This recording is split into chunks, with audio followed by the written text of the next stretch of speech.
Hello students, welcome back. Today we'll start with a new chapter of Standard 12 Physics. We'll begin with chapter number 2, that is electrostatic potential and capacitance. Now, potential is the term that you had already learned in standard 10 and 11. Just recall about gravitational potential energy. Okay, now what is the difference between potential energy and kinetic energy? Potential energy, that is the energy in the stored form. Kinetic energy, that is by the virtue of its motion, right? Means if I just put this object here, when I will raise its height, the energy, the work done by me will be stored in the form of potential energy. So when I will release it, okay, that potential will be converted into kinetic energy. Clear? Similarly, if I take this spring balance, okay, if I take this spring balance, okay, now when I'm pulling it downward, what is happening? The spring is trying to pull it upward. That means the energy spent by me or the work done by me, equivalent amount of energy stored in the spring, right? So when I will release it, it will move up. Okay, so higher the amount of work done, higher the amount of potential energy, right? So similar is the case with electric potential, right? In gravitational potential energy, which force takes a role? That is gravitational force. In this example of spring, it was restoring force. In the case of electric potential, it will be Coulomb's force, right? It is a conservative force.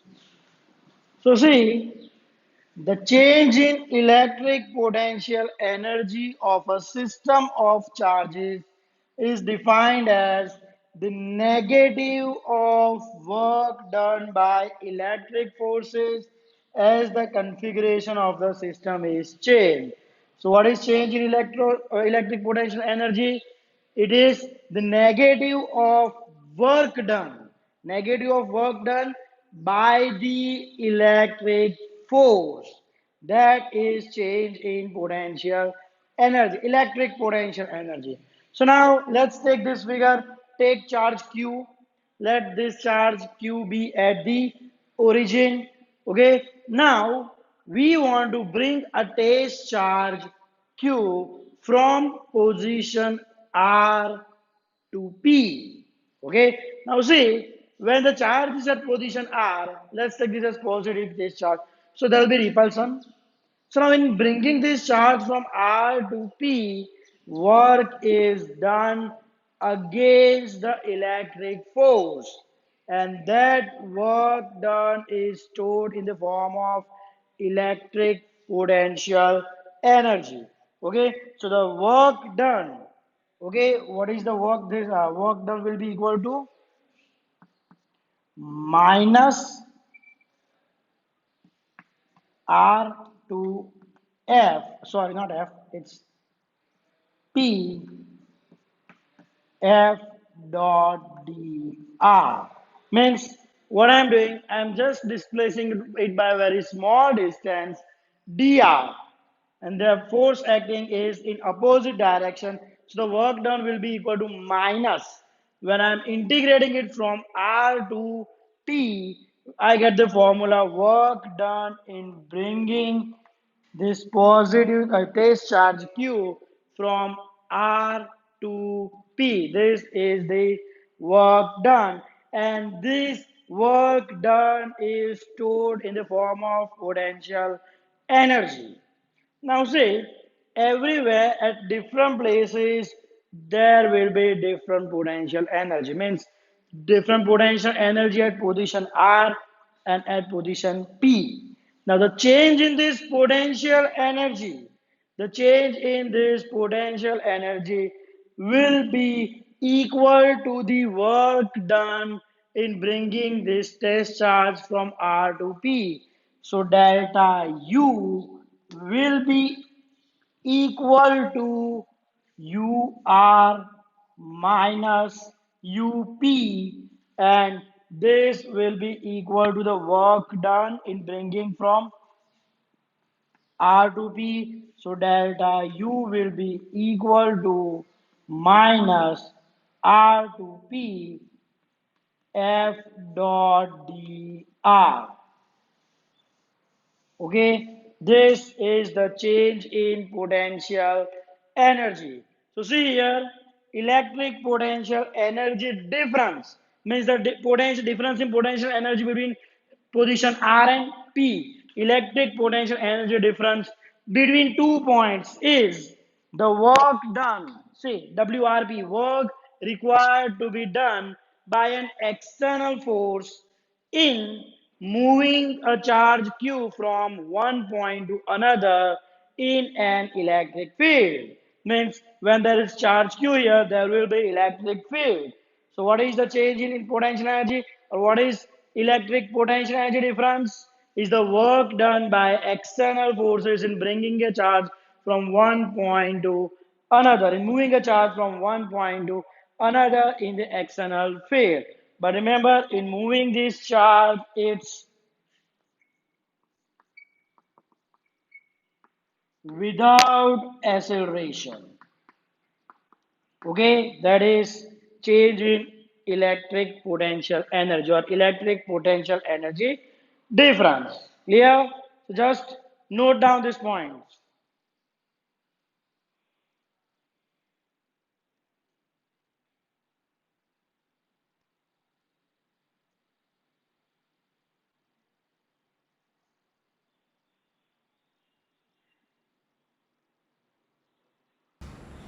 Now let's see some important points related to electric potential energy. The first on initial and final position.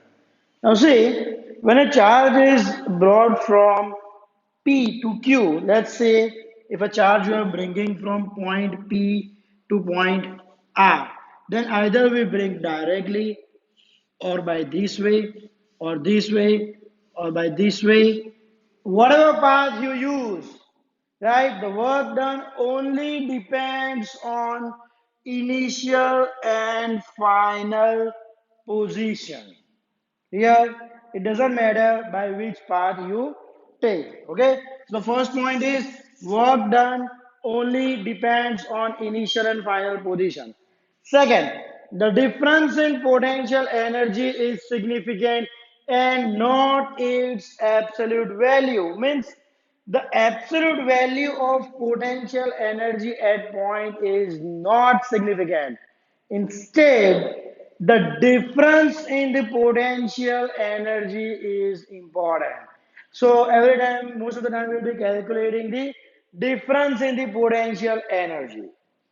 Next, potential energy of a charge q at any point is work done by external force in bringing the charge q from infinity to that point.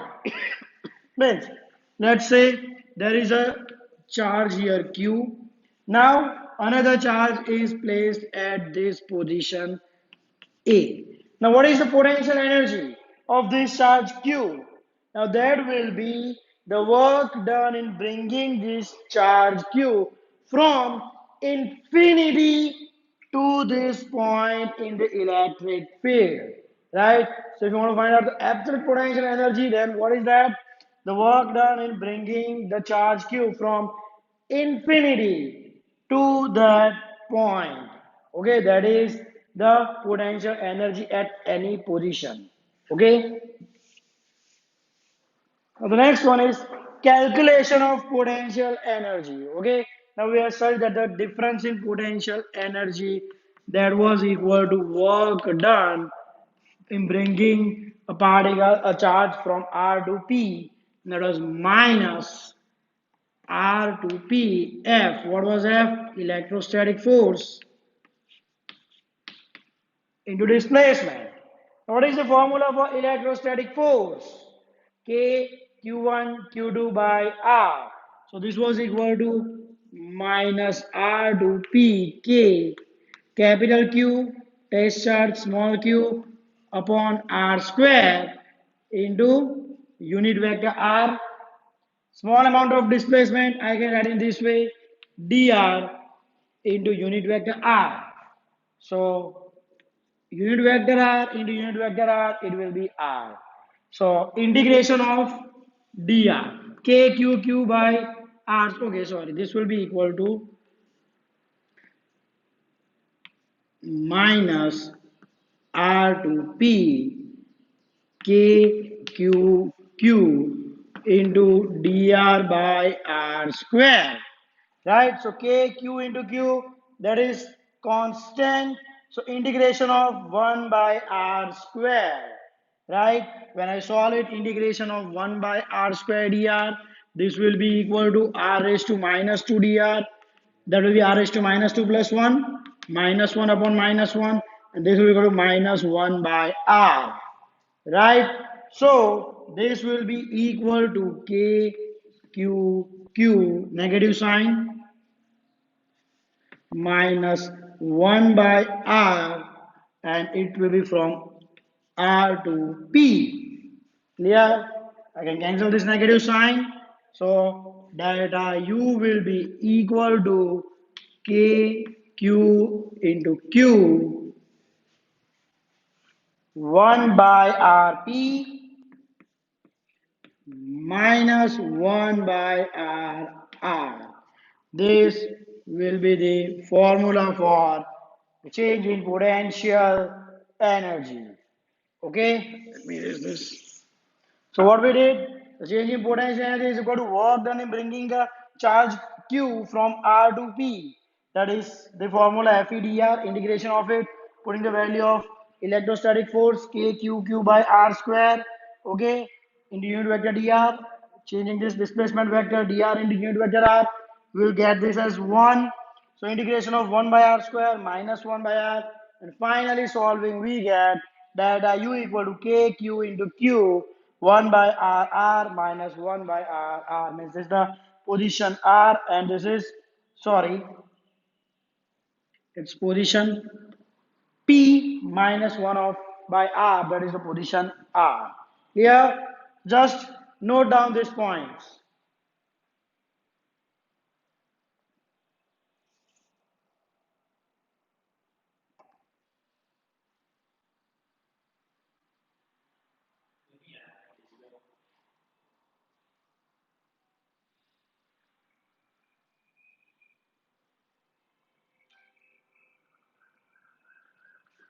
Okay, students, so that's it for today. In our next video, we'll start with electrostatic potential. Thank you.